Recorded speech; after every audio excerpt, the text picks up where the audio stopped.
하지 아니하니라. 아멘. 할렐루야.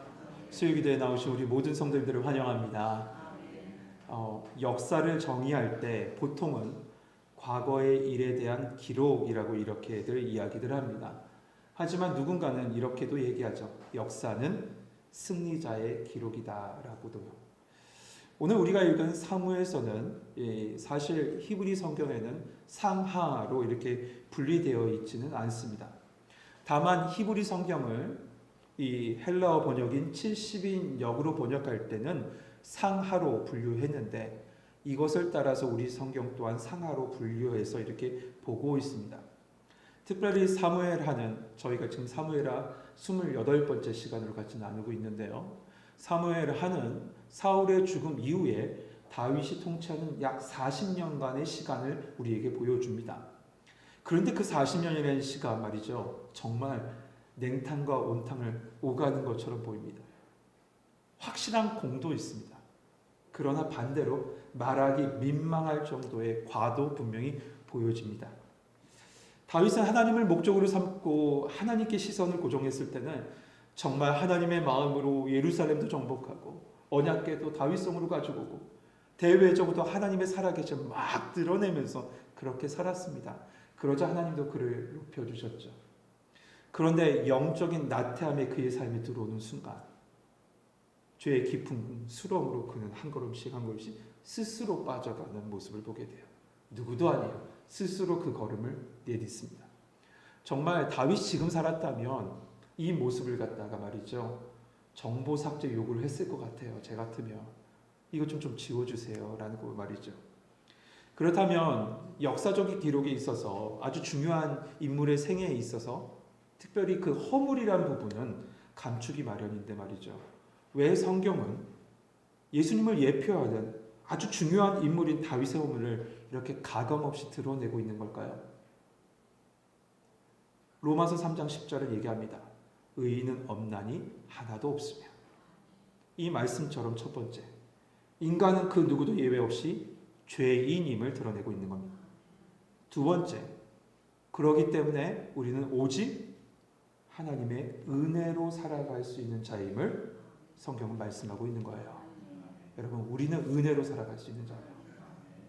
그렇기 때문에 다윗 또한 예수님을 예표하는 인물이긴 하였으나 인간이기에 죄로 인하여 무너지는 모습, 그 모습 그대로 우리에게 보여주고 있는 겁니다.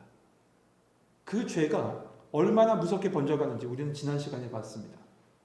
다윗이 밧세바를 범하고 충성된 신하인 우리아를 죽게 했을 때 하나님께서는 나단 선지자를 통해서 그의 죄를 드러내십니다. 그러자 다윗은 내가 여호와께 범죄하였습니다. 내가 여호와께 범죄하였습니다. 아주 통회하며 회개를 하죠. 이로 말미암아 그의 죄는 사함을 받습니다. 또한 목숨도 건진받아요. 하지만 하나님의 공의는 심판으로 그의 가정에 임할 것을 분명히 말씀해 주시죠. 그런데 그 사건 이후에 오늘 13장 이 단어로 이 13장을 열어서 시작하는 모습을 보게 됩니다. 13장의 시작에 어떻게 시작합니까? 첫 1절에 그 후에 라고 시작해요. 그 후에예요. 그러니까 다윗의 죄악과 이어지는 13장의 이 암논의 사건은 무관하지 않다는 겁니다. 무관하지 않은 거예요. 그도 그럴 것이 지난 시간에 보았지만 이 다윗의 죄와 암논의 죄악의 모습은 너무나도 닮았습니다. 우선 힘에 의해서 여인을 차지하려는 모습 똑같습니다. 두 번째, 죄를 죄로 인식하지 못하는 모습도 똑같습니다. 죄의 닮은 꼴입니다. 죄의 닮은 꼴. 죄가 죄인 줄 모르고 도리어 문화가 되어버리고 죄가 가정의 내력이 되어버린 그런 상황을 맞이하게 된 거죠. 아버지의 영향을 받은 아들은 자연스럽게 죄를 죄기로 여기지 못하는 거예요. 이러한 죄의 결과 얼마나 무섭게 한 공동체를 파괴하는지 이어지는 말씀에서 구체적으로 드러나기 시작하는데 오늘 15절 말씀 한번 봅시다. 15절 같이 읽겠습니다. 15절 같이 읽겠습니다. 시작.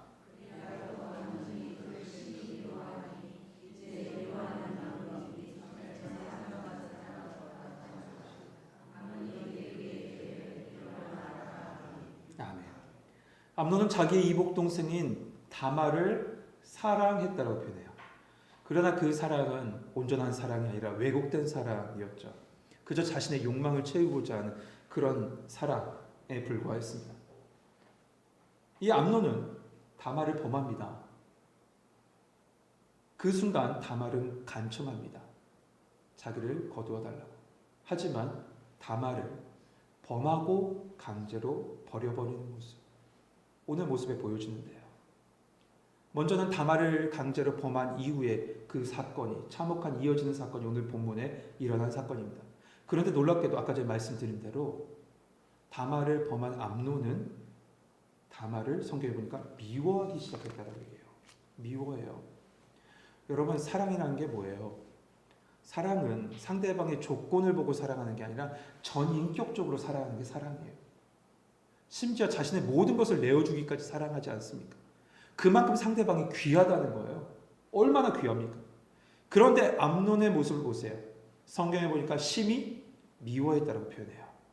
그러니까 1절과 4절에 사랑이라고 표현한 그 표현은 정말 사랑이 아니라 그냥 육체적 욕망에 불과했다라는 거죠. 이것은 사랑이 아니라 욕망과 탐욕이었습니다. 한 여인의 인격을 무시하고 완전히 짓밟는 행위로 보여지는 욕망과 탐욕이었던 거예요. 이 부분에 있어서만큼은 다윗과 차이를 보여요. 다윗은 밧세바를 아내로 취하죠. 그런데 암논은 어떻게 해요? 다말을 미워하고 나중에는 버리는 모습까지 보여줘요. 여러분, 어떻게 이렇게 악해질 수가 있습니까? 어떻게 이렇게 악할 수가 있습니까? 막장 드라마에서도 이렇게 쓰면 욕 얻어먹을 겁니다. 정말 말이에요. 그런데 그것이 다윗의 가정의 현실이에요. 예, 현실이에요. 왜 이렇게 된 겁니까? 첫 번째, 죄악의 확장성이 있어요. 죄악의 확장성이에요. 죄악이 더욱더 깊어지고 커져간 거예요. 다윗으로부터 시작된 이 죄가 말입니다. 다윗의 집에서 더욱 이렇게 표현하는 게 맞을지 모르겠지만 숙성된 겁니다. 죄가 숙성된 거예요. 그러니까 더 퍼져서 확장된 거예요. 두 번째, 하나님의 말씀이 가정 속에 사라졌음을 볼 수 있습니다. 분명히 이 가족입니다. 다말과 암논은 분명히 부모님이 다를지 모르지만 가족이에요. 그런데 하나님의 말씀에서 정해놓은 근친상간의 죄를 범했습니다. 하나님의 말씀에 분명히 다윗의 집과 온 이스라엘의 이 모든 죄는 수간하는 자와 동성애짓는 죄와 똑같이 취급한다라고 말씀했음에도 불구하고 다윗의 집에서 이 일이 벌어진 거예요. 그 말은 하나님의 말씀이 다윗의 집에 들려지지 않았다는 거예요. 여러분, 우리가 두렵고 떨림으로 이 말씀 받아야 돼요. 하나님의 말씀이 그 집에 들려지지 않으니 죄가 죄인지 모르고 넘어갔다는 거. 하나님의 말씀이 사라졌기 때문에. 성도 여러분, 죄가 이토록 무섭습니다. 순식간에 퍼져가고 순식간에 짙어집니다. 그러니 주의 말씀은 내 발의 등이요 내 길의 빛이니라 라는 말씀처럼 하나님의 말씀으로 우리의 삶의 걸음걸음마다 비칠 수 있는 성도님 되시길 주님의 이름으로 축복합니다. 이어지는 암논의 그 악한 행동을 보십시다. 암논은 다말에게 일어나 나가라, 일어나 가라 라고 하고 집에서 쫓아내려고 합니다. 그러자 다말이 경악하면서 자신의 원통함을 호소하죠. 16절에 보면 다말이 그에게 이르되 옳지 아니하다. 나를 쫓아내는 이 큰 악이 아까 내게 행한 그 악보다 더하다. 다말은 이처럼 아주 간절하게 외쳐요. 제발 이런 짓은만 하지 말아달라. 그런데 암논은 듣지 않죠. 그러면서 더한 악한 행동을 보입니다. 17절을 보세요. 그가 부리는 종을 불러 이르되 이 계집을 내게서 이제 내보내고 곧 문빗장을 지르라 하니. 여러분, 앞선 4절에 보면 암논이 요나답에게 이런 얘기를 합니다. 내가 다말을 사랑한다. 그러니까 지금 다말은 암논에게 있어서 자신이 사랑하는 여인이에요. 근데 방금 읽은 17절에 다말을 들어 뭐라고 얘기합니까? 그 계집이라고 얘기합니다. 근데 여러분, 이 말은 그나마 순화한 말이에요. 원어는 이렇게 씁니다. 그것이라고 돼 있어요. 그러니까 좀 이렇게 얘기한 거라요. 좀 쉽게 얘기하면 야, 저것 좀 치워. 사랑하는 여인이라고 얘기했던 그 여인을 들어서 저것 좀 치워버려. 이렇게 한 겁니다. 그럼 지나가던 우리 권사님들을 봤으면 가만히 놔두셨겠어요? 정말 저는 가만히 안 놔뒀을 것 같아요. 머리를 다 그냥 뽑아놓든가 그냥 그래야죠. 그랬을 것 같아요. 그 정도로 악하다는 걸 얘기하는 겁니다. 하인들은 이 주인이 하는 말에 그대로 순종해야 되지 않습니까? 그대로 향합니다. 한 여인의 인생이 송두리째 무너지고 그것을 넘어서 비참하게 만들어버린 겁니다. 다말이 할 수 있는 건 아무것도 없었어요. 그녀는 그저 자신의 처지를 채색 옷을 찢고 머리에 재를 두르고 손으로 얼굴을 가리고 울면서 비통함을 드러낼 수밖에 없어요. 그때 그의 오빠인 압살롬이 그녀에게 찾아온 거죠. 다말에게 찾아온 이 압살롬은 조심스럽게 말합니다. 20절 중간에 보면 암논이 너와 함께 있었느냐. 이 말은 그 암논의 그 몹쓸 짓을 우회적으로 이렇게 얘기한 거예요. 그 나쁜 짓 했니? 라고 물어보는 거예요. 그 말을 들은 다말은 어떻게 말하겠어요? 성경에 나와 있지 않지만 답을 하지 못한 채 그저 그냥 통곡만 했을 것 같아요. 어떻게 그걸 답해요? 울었겠죠. 이 압살롬이 말합니다. 20절 같이 한번 읽어보죠. 같이 읽겠습니다. 시작.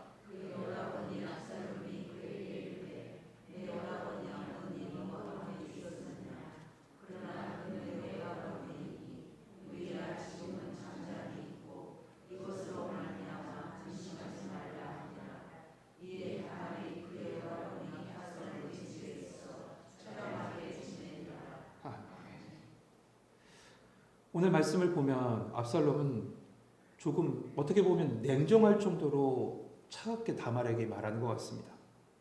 지금은 잠잠히 있자. 근심하지 말라 하면서 자신의 집으로 데려가는 모습.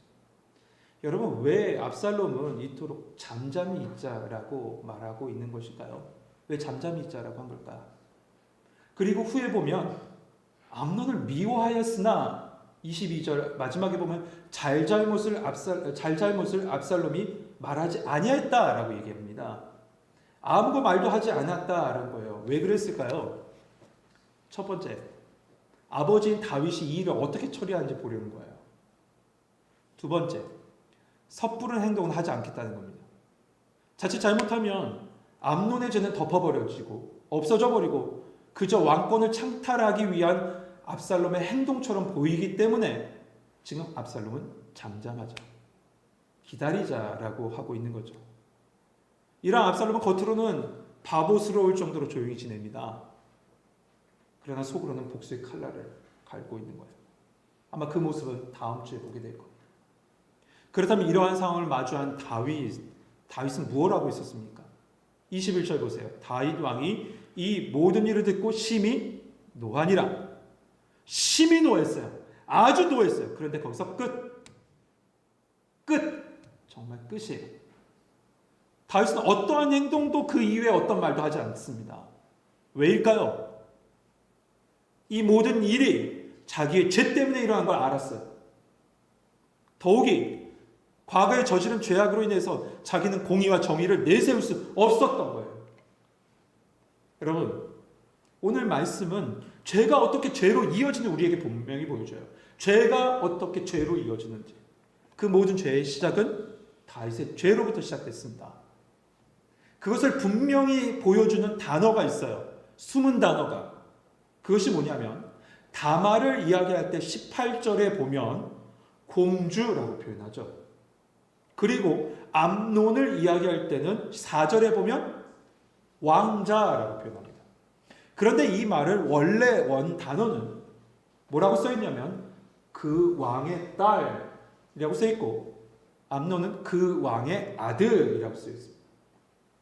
그러니까 암논의 죄악도 다말의 말할 수 없는 수치와 고통도 다 그 왕으로부터 시작됐다는 거예요. 그 왕. 그리고 그 왕의 죄악으로 말미암아 보여준 결과가 한 가정의 공동체를 파괴하는 모습이었다. 이렇게 성경은 말하고 있는 겁니다. 사랑하는 성도 여러분, 죄의 무서운 현실 앞에 그 누구도 완전하지도 안전하지도 않음을 인정하셔야 돼요. 죄 앞에 나는 완전하다, 무결하다 그런 사람 아무도 없어요. 여러분, 죄가 우리 인생 가운데 조금만 시작되면 걷잡을 수 없이 번져갑니다. 마치 어떤 물건 위에 조그만 곰팡이가 생기면 그것만 덜어내면 되겠지가 아니라면서요. 그 안으로 깊숙이 파고든 곰팡이균이 있다면서요. 그리고 그것에 순식간에 퍼져나가는 모습을 보게 돼요. 우리의 삶도 그렇습니다. 죄가 시작하면 걷잡을 수 없이 번집니다. 그리고 우리의 삶도 우리의 속한 공동체도 파괴합니다. 오늘 말씀이 그것을 분명히 보여줘요. 그러니 여러분, 다윗의 죄악의 시작이 무엇부터 시작됐습니까? 하나님 바라보지 않고, 두 번째, 나태함과 교만함에서 시작되었음을 여러분 기억하시길 바라요. 그렇기 때문에 그러지 않기 위해서 언제나 말씀과 기도로 하나님께 시선을 고정할 수 있는 성도님 되시길 주님의 이름으로 축복합니다. 혹여나 죄의 수렁에 내 발을 딛고 있다면 그곳에서 건질 수 있는 건 나의 정직도, 나의 의도, 신앙적인 암도 아니라 오직 예수 그리스도의 십자가 은혜밖에 없음을 믿으시길 바라요. 은혜밖에 없어요. 나 같은 죄인을 살릴 그 사망의 음침한 고장에서 건질 분은 바로 예수 그리스도의 십자가 은혜밖에 없어요. 여러분, 그 십자가 은혜 앞에 나가서 십자가를 붙잡을 수 있는 성도가 되시길 소망합니다. 말씀을 다 준비해놓고 지금 기도하는데 죄가 죄로 이어진다. 이게 오늘 말씀의 결론 아닙니까? 그리고 십자가 붙잡자라고 결론을 내렸는데 마음속에 주신 말씀 한 가지가 더 있습니다. 그건 뭐냐 하면 죄가 죄로 이어지듯이 예수의 은혜와 예수의 복음이 은혜로 이어지는 우리 성도들 되자. 그것이 저에게 주신 두 번째 지금 말씀이었어요. 왜 그걸 느꼈냐면 오늘 말이죠. 오늘 우리 목회자 세미나를 갔다 왔어요.